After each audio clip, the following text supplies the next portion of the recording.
呢個係 Meta 最新嘅 AI display， 我就會喺條街度俾人試，睇下佢哋有咩反應。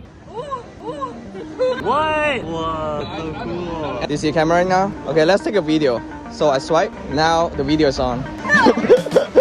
今日嘅 interesting thing 就係呢個 Meta Glass Display 啦。今次佢哋最大嘅 innovation 咧就係鏡片上邊喺右邊咧加咗一個 display， 係淨係你自己睇到，出邊嘅人咧係睇唔到嘅。佢呢個 band 咧 detect 你隻手動就可以控制到呢個 display 嘅。當你同佢講嘢嘅時候，佢亦都可以即刻俾 feedback 你嘅。咁我哋攞嚟試下。Hey Meta，can you tell and have a look what I'm looking at？ You were looking at a box for Meta Ray-Ban display glasses.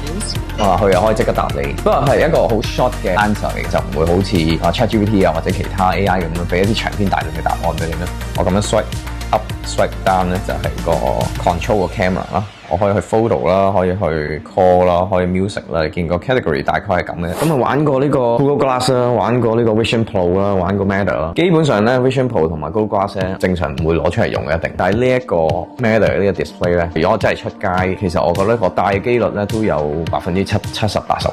呢個其實真係一個 kind of game changing 嘅，最 powerful 嘅就係佢唔會 interrupt 咗你平時 day to day 同人哋交流，你可以繼續戴住佢，對方唔會覺得有任何嘅即係唔舒服咁，更加好咁幫你完成你想做嘅嘢。咁呢個我覺得係將來呢啲 device 最 powerful 嘅地方，就係佢 kind of maybe always on， 而佢好幫到你去做一啲你平時你想做嘅嘢，而即係有啲似多咗個 AI 腦喺你側邊咁。